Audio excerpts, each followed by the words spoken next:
അതേപോലെ കാറ്റാടിത്തണലും തണലത്തര മതിലും മതിലില്ലാ മനസ്സുകളുടെ പ്രണയക്കുളിരും എന്ന് പറയുമ്പോൾ തണലത്ത് അരമതില് അത് ഒരു അക്സെപ്റ്റൻസ് ആണ്. മതിലുകൾ വന്നു തുടങ്ങി എന്നുള്ള അക്സെപ്റ്റൻസ് ഒന്നതല്ല, ഇപ്പം എല്ലാ ക്യാമ്പസിലും ഈ സംഭവം മിക്കവാറും അങ്ങനെ അരമതിലുകളുണ്ട്. ചില ഇപ്പം ക്യാൻറ്റീനും അല്ലെങ്കിൽ ഇപ്പം ഞാൻ പഠിച്ച യുവാനസിൽ മെയിൻ കോളേജിൻ്റെ മുറ്റവും സ്ത്രീകളുടെ റെസ്റ്റോറൻറ്റും തമ്മിൽ ചെറിയ മതിലുണ്ട്. വലിയ പൊക്കൊന്നുമില്ല, ഒരു ചുമ്മാ ഒരു അതിര് തിരിക്കുന്ന രീതിയിൽ ഈ വാസ്തുക്കാരൊക്കെ പറയത്തില്ല ഇത്രയും പൊക്കത്തിന് മതിലുകൾ. അപ്പം അങ്ങനെയുള്ള അരമതിലുകളുണ്ട് പല സ്ഥലം. ചിലടത്ത് മരത്തിന് ചുറ്റും തറകളായിരിക്കും. അപ്പം ഈ അരമതിലൊരു ഇരിക്കുന്ന സ്ഥലം മിക്കവാറും ഇവരെ. അപ്പോൾ അതുണ്ട്. കാറ്റാടി ഒരു ക്യാമ്പസിൻ്റെ ഒരു ആൽമരമാണ്. ഞാനത് എല്ലായിടത്തും ഞാൻ പോയിട്ടുണ്ട്. കോളേജ് യൂണിയൻ ഇലക്ഷന് അന്ന് 2 യൂണിവേഴ്സിറ്റി ഉണ്ടായിരുന്നു. മഹാത്മാഗാന്ധി ഇല്ല, കോഴിക്കോടും കേരളമുണ്ട്. അപ്പോൾ കേരള യൂണിവേഴ്സിറ്റിയുടെ കൗൺസിലേഴ്സിനെ കാണാനായിട്ട് വോട്ട് പിടിക്കാൻ എല്ലാ കോളേജിലും ഞാൻ പോയിട്ടുണ്ട്. അപ്പോൾ പോകുമ്പോൾ മിക്കവാറും കോളേജിൽ ഈ അമ്പലത്തിൽ അരയാലെന്ന് പറഞ്ഞ പോലെ ഒരു കാറ്റാടിയെങ്കിലും കാണും. അപ്പോൾ അത് ക്യാമ്പസിൻ്റെ ഒരു മരമായിട്ട് അങ്ങ് ദത്തെടുത്ത് ഞാൻ കേട്ടോ. അത് തന്നെയാണ്. അപ്പം അങ്ങനെ ആ കാറ്റാടി തണലുമായിട്ട് തണലത്തൊരു ഇത് കാണിച്ചു. എന്തെങ്കിലും ഈ CMS-ലൊക്കെ ഉണ്ട് ചെറിയ ചെറിയ കെട്ടുകൾ. അവിടെയാണ് ഇരിക്കുന്നത്. അവിടെ മതിലുണ്ടെങ്കിൽ കൂടിയും ഇവർക്ക് മതിലില്ല. അതൊക്കെ ഞാനൊക്കെ പഠിക്കുന്ന സമയത്ത് ഞാൻ കോളേജിൽ കണ്ടിട്ടുള്ള ചില വിക്രിയകളാണ്. ഞാൻ യഥാർത്ഥത്തിൽ സങ്കല്പിച്ചത് സ്നേഹമതിൽ പോലെയുള്ളൊരു സംവിധാനം പല സ്ഥലങ്ങളിലും വന്നിട്ടുണ്ട്. അതെ കണ്ടോ പുതിയ ഇത് എനിക്കുള്ള പുതിയ അറിവ്. അപ്പം ഞാൻ വിചാരിച്ചു മതിലുണ്ട്, പക്ഷെ അതൊരു സ്നേഹമതിൽ പോലെയാ. അതിനുള്ളിൽ നിന്നും നമുക്ക് ഈ പ്രണയക്കുളിര് കിട്ടുന്ന രീതിയിലുള്ള മതിലുകളെ ഉള്ളൂ. അത് മറികടക്കാൻ ഈ പറയുന്ന പ്രണയത്തിന്റെ കുളിരിന് കഴിയും എന്നുള്ള ഒരു അർത്ഥവും കൂടി ഞങ്ങൾ കണ്ടിട്ടുണ്ടായിരുന്നു. ആ മതിലിനെയൊക്കെ മറികടക്കാൻ പിന്നെ അല്ലേ അതെ അവിടെ മതിലേ ഇല്ലല്ലോ. അതെ അതെ, പ്രണയത്തിന് കഴിയും. പ്രണയത്തിന് പിന്നെ അതും വല്ലാത്തൊരു അതും ഈ പറഞ്ഞ പോലെയാ. നമുക്ക് അதைയും എഴുതിയ പാട്ട് ഇതല്ല ശരിക്കും. വേറൊരു പാട്ടുണ്ടായിരുന്നു. അത് പിന്നെ കാസറ്റിലേക്ക് വന്നില്ല എന്ന് എനിക്ക് തോന്നുന്നു. എത്ര കാലം നാം ദൂരെ എന്നാലും മായുമോ നീ സൗഹൃദത്തിൻ വാസന പോയി. അതായിരുന്നു തുടക്കം. പക്ഷെ അത് കുറച്ചുകൂടെ ഈ പറഞ്ഞ പോലെ ബഹളപ്പാട്ടായിരുന്നു. ഇത്ര ഫാസ്റ്റ്, കുറച്ചുകൂടെ ഫാസ്റ്റാണ്. അത് വേണ്ട, ഈ ഒരു പടത്തിന് ഇങ്ങനെ സാധനം മതി എന്നുള്ള. ചിലതൊക്കെ അങ്ങനെയാണല്ലോ. ചിലത് ജനിക്കാനായിട്ട് താമസിക്കുമെങ്കിലും ആ ജനിക്കണത് ഗരുഡൻ ജനിച്ച പോലെ അതൊരു നിമിത്തമാണ്. നമ്മളൊക്കെ അതിനകത്ത് ഇത് ആർക്കും ചെയ്യാം. ഇത് പക്ഷേ എനിക്കത് കിട്ടി എന്നുള്ളതാണ് എൻ്റെ ഒരു പുണ്യം. ഇപ്പോൾ അനുരാഗ വിലോചനായി അതിലേറെ മോഹിതനായി പടിമേലെ നിൽക്കും ചന്ദ്രനോ തിടുക്കം പല നാളായി താഴെ ഒരു തിടുക്കം. പക്ഷേ അത് ശരിക്കും ആ സിനിമയായിട്ട് അത്ര ഇൻകോപ്പറേറ്റ് ചെയ്ത് നിൽക്കുന്ന ഒരു ആശയമാണ്. കാരണം അവൻ താഴേക്ക് ഇറങ്ങാൻ എനിക്ക് പറഞ്ഞു തരുമ്പോഴും അത് തന്നെയായിരുന്നു. ആ ഒരു പടിയായിരുന്നു പ്രശ്നം. ഒരു 3ാമത്തെ പടി ഇളക്കമുള്ളതാണ്. അതുകൊണ്ട് ആ നിശബ്ദമായ സമയത്ത് കയറാനും പറ്റില്ല, ഇറങ്ങാനും പറ്റില്ല. കാര്യം അവൻ ശബ്ദം ഉണ്ടാകും. അപ്പോൾ പക്ഷേ ഇവനിറങ്ങിയേ മതിയേ ഉള്ളൂ. പെണ്ണിന് ഇതളനക്കവും ഉണ്ട്. ഇതളനക്കത്തിന് അതൊരു അശ്ലീലമുണ്ട് കേട്ടോ. അറിയാതെ എന്ത് ഇതളനക്കം. അനുരാഗവിലോചനായി അതിലേറെ മോഹിതനായി. അനുരാഗം എന്നുള്ളത് എപ്പോഴും പാസ്പോർട്ടാണ്, അത്രയേ ഉള്ളൂ. പക്ഷെ ഉദ്ദേശം വേറെ എപ്പോഴും അങ്ങനെയായിരിക്കും. അതുകൊണ്ടാണല്ലോ ഇപ്പോൾ ശാരീരിക ആകർഷണം എന്ന് പറയുന്നത്, പരസ്പരം ആകർഷിക്കപ്പെടുന്നത് ശാരീരിക ഇതുകൊണ്ട് തന്നെയാണ്. പക്ഷെ അത് കഴിഞ്ഞ് അതിൻ്റെ ഒരു പ്രസക്തി തീരുമല്ലോ. അപ്പോഴാണ് പ്രണയത്തിൻ്റെ നിലനിൽപ്പ്. അവിടെ ആ പ്രസക്തി തീർന്നു കഴിയുമ്പോൾ പിരിഞ്ഞു പോകുന്നത് യഥാർത്ഥ പ്രണയമല്ല. അപ്പം ഇതതുപോലെ അത് ശരിക്കും ആഗ്രഹം തന്നെയായിരുന്നു. അവനത്രയേ ഉള്ളൂ ആഗ്രഹം ആ കഥാപാത്രത്തിന്. തിടുക്കം താഴോട്ട് വരിക എന്നുള്ളത് ഇവക്കാണെങ്കിൽ ഒന്നും വയ്യല്ലോ. അറിയാതെ അനുരാഗ വിലോചന അതിലേറെ മോഹന പടിമേലെ നിൽക്കും ചന്ദ്രനോ തിടുക്കം പല നാളായി താഴെ ഇറങ്ങാൻ.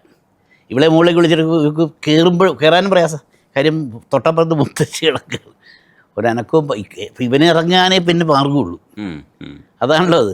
അപ്പം അത് അവസാനം കഴിച്ച് അങ്ങനെ പിന്നെ 17 പൗർണമി കാണും അഴകെല്ലാം ഉള്ളൊരു പൂവിന് അറിയാതെ എന്തേ ഇതളനക്കം പുതുമിനുക്കം ചെറുമയക്കം.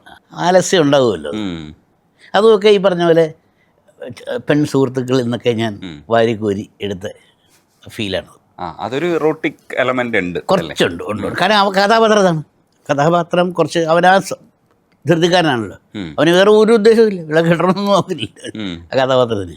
അത് പിന്നെ അത് കാത്തിരിപ്പവും വിങ്ങലല്ലേ കാലമിന്നോ മൗനമല്ലേ മൗനം തീരില്ലേ എന്നുള്ള ചില വെപ്രാളമാണ്. പിന്നെ അതങ്ങനെ തന്നെയാണ് എനിക്ക് തോന്നുന്നത്. കൗമാരത്തിലൊക്കെ നമുക്ക് ഉണ്ടാകുന്നത് ഈ കാണണം എന്നുള്ള വിചാരവും അടുത്തിരിക്കും എന്നുള്ള വിചാരമൊക്കെ ആ പ്രായത്തിലൊക്കെ വളരെ കൂടുതലായിരിക്കും. ഇന്നതിപ്പോൾ എത്രമാത്രം അതിനകത്ത് ചൂടുണ്ട് ജ്വാലയുണ്ടെന്ന് എനിക്കറിയില്ല. പക്ഷെ നമ്മുടെയൊക്കെ ഇപ്പോൾ എൻ്റെയൊക്കെ പ്രായത്തിലൊക്കെ വളരെ ഒരു പ്രണയം എന്നൊക്കെ പറഞ്ഞാൽ ഭയങ്കര SLC എഴുതുന്നതിനൊക്കെ കഷ്ടമാണ്. കാര്യം പുസ്തകം ഇല്ലല്ലോ, സിലബസ് ഇല്ല, എന്തും കഷ്ടം അറിയാം. എവിടുന്ന് ആര് പറഞ്ഞു ചോദിക്കാൻ പറ്റുമത്? അങ്ങനെയൊക്കെ ചില പ്രശ്നമുണ്ട്. കാര്യം ആ കാലത്ത് നമ്മൾ ഒട്ടും ചോദിക്കില്ല. കാര്യം അന്നൊക്കെ പഠിക്കുന്ന കാലത്ത് ക്ലാസ്സിൽ ഇരുന്ന് ഇവിടെ പെൺകുട്ടികൾ ഇവിടെ ആൺകുട്ടികൾ അങ്ങനെയല്ലേ വർത്തമാനം പറഞ്ഞാൽ കൊണ്ടേ ഇരുത്തുന്നത് പെൺകുട്ടികൾ നടക്കുക. നമുക്ക് എന്തുകൊണ്ടോ ഇത് ഇത്രയും വലിയ ജയിലില്ലെന്ന് തോന്നും. അന്നങ്ങ് പരീക്ഷയ്ക്ക് കോപ്പടിക്കണമെങ്കിൽ പിടിച്ച് 2 പെണ്ണുങ്ങൾ നടക്കുന്നത് ഇനി വല്ലതും നടക്കും. ഇന്ന് അവർ തമ്മിൽ അങ്ങോട്ടും ഇങ്ങോട്ടും ആ കാലമായി. അല്ല ഇത് അന്നത്തെ കാലത്തിൻ്റെ അവസ്ഥ പറയാം. ഇപ്പം അതും ഇത് തന്നെയായിരുന്നു എല്ലാം ഈ പറഞ്ഞ അങ്ങനത്തെ ഒരു അവസ്ഥ. പക്ഷെ ഇത് ഒരിക്കലും എങ്ങും ആവില്ല എന്നുള്ളൊരു തലത്തിലേക്ക് കൊണ്ടുപോവുകയാണ്.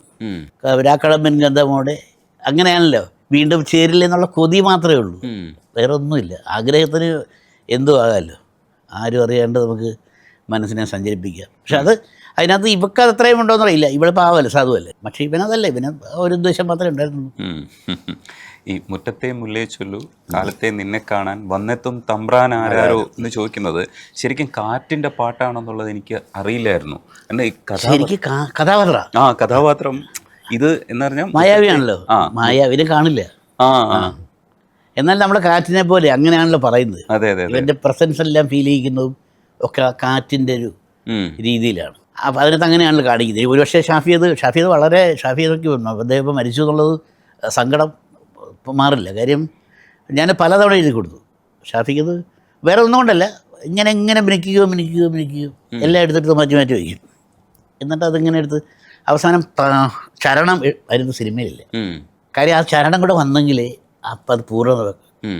കണ്ടിട്ടുണ്ടല്ലേ മായക്കാറ്റല്ലേ, മായക്കാറ്റെന്നാൽ മായാവിയുണ്ട്, അതാണ് എൻ്റെ ഏറ്റവും ലാസ്റ്റ് വരെ. അവസാനം അറിയുന്ന അങ്ങനെ കണ്ടിട്ടുണ്ടല്ലേ മായക്കാറ്റല്ലേ കൊഞ്ചിക്കുന്നില്ലേ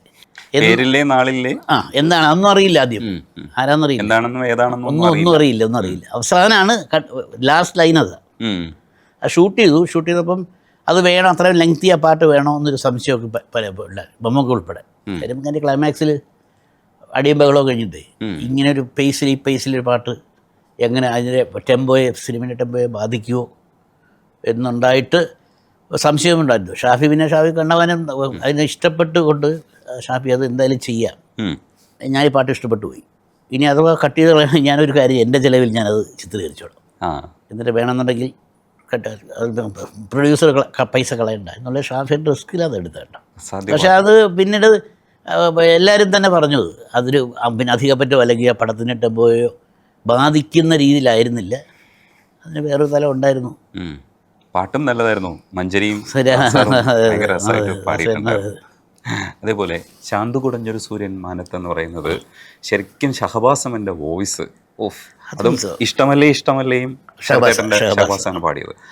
ആ മനുഷ്യൻ്റെ വോയിസിൽ ആ പാട്ട് വന്നു കഴിഞ്ഞപ്പോൾ എനിക്കിപ്പോഴും ഞാൻ ആവർത്തിച്ച് കേൾക്കുന്ന പാട്ടാണ്. ഒരുപക്ഷെ ഷഹബാസ് അല്ലാതെ വേറൊരാൾ പാടിയാൽ നമ്മൾ ആ പാട്ട് ഇതാദ്യം ചാന്തുപോട്ടല്ലായിരുന്നു പടം, അതറിയാലോ, അത്ഭുത വിളക്ക് എന്നായിരുന്നു ഈ പടത്തിൻ്റെ പേര്. സുനാമിക്ക് മുമ്പ് ഒരു അമേരിക്ക എന്നുള്ള പ്രൊഡ്യൂസറായിരുന്നു, എൻ്റെ ഒരാളായിരുന്നു പ്രൊഡ്യൂസർ. അദ്ദേഹം വന്ന് എടുക്കാൻ നമ്മളെല്ലാം എല്ലാം നോക്കിയിരുന്നപ്പോഴാണ് ഈ സുനാമി വരുന്നത്. സുനാമി വന്നിട്ട് അദ്ദേഹം തിരിച്ചു പോയി. ഇത് എന്താണ് പ്രോജക്റ്റ് കാര്യം കടൽത്തീരെ ഇല്ല, കടൽത്തീരെ മുഴുവൻ തിര കവർന്നല്ലോ. പിന്നെ ഇപ്പോൾ ഇതിനൊരു ഈ പ്രോജക്റ്റിന് എത്രമാത്രം സാധ്യതയുണ്ട് എന്നറിഞ്ഞ് അങ്ങനെ മടങ്ങിപ്പോയത്. പിന്നീടാണ് ലാലേട്ടൻ, നമ്മുടെ സിദ്ദീഖ് ലാലേട്ടൻ പ്രൊഡ്യൂസറാകുന്നത്. ആ ചാന്ത് പൊട്ടെന്നുള്ള പേര് വരുന്നതൊക്കെ പിന്നീടാണ്. അപ്പോൾ ഇതിൻ്റെ റെക്കോർഡിങ് നമ്മൾ എഴുതി കഴിഞ്ഞു, ഇത് എഴുതി ട്യൂൺ ചെയ്തതാണ്. അതിനകത്ത് 3 പാട്ടും എഴുതി ട്യൂൺ ചെയ്ത് വരണം. ഗോവൻ സോങ് മാത്രമേ ഉള്ളൂ നമ്മൾ ഫുള്ളായിട്ട് ട്യൂൺ തന്നിട്ട് എഴുതി ചെയ്തെങ്കിലും അതിനകത്ത് ചില മാറ്റങ്ങൾ വിദ്യാസാഗർ സാർ വരുത്തി. ചില ഒരേ നമ്മൾ എഴുതുമ്പോൾ നമുക്കൊരു പാറ്റേൺ വരുമല്ലോ, അതിൽ നിന്ന് മാറ്റിയിട്ട് സംഗീതത്തിൻ്റെ കുറേ എലമെൻറ്റ് കൂടെ ചേർത്ത് ഇതിനകത്തൊക്കെ വന്നിട്ടുണ്ട്. അങ്ങനെ ചില സാധനങ്ങൾ അഡീഷൻ കൊണ്ട് നമ്മളത് ഫില്ല് ചെയ്ത് കൊടുക്കും. അപ്പോൾ അങ്ങനെ പാടിക്കഴിഞ്ഞു. ഞങ്ങൾ രാത്രിയിൽ പിറ്റേ ദിവസം റെക്കോർഡിങ്. അപ്പം പിന്നെ ഇതെല്ലാം കഴിഞ്ഞ് പാടിക്കഴിഞ്ഞ് എനിക്ക് ഈ ചില ആൾക്കാരുടെ എനിക്കറിയില്ല അവരുടെയൊക്കെ എല്ലാവരിലും ഉണ്ടാകും കേട്ടോ, എനിക്ക് നമുക്കിപ്പോൾ അനുഭവം പരിചയമുള്ളതുകൊണ്ടാണ്. രാത്രിയായപ്പോൾ വെറുതെ ഒരു ഫോണെടുത്ത് കോഴിക്കോടേക്ക് വിളിക്കുക, ചെന്നൈയിൽ നിന്ന്. ഷഹബാസാണോ, പ്ലെയിൻ കയറിക്കോ, നാളെ ഒരു പാട്ടുണ്ട്,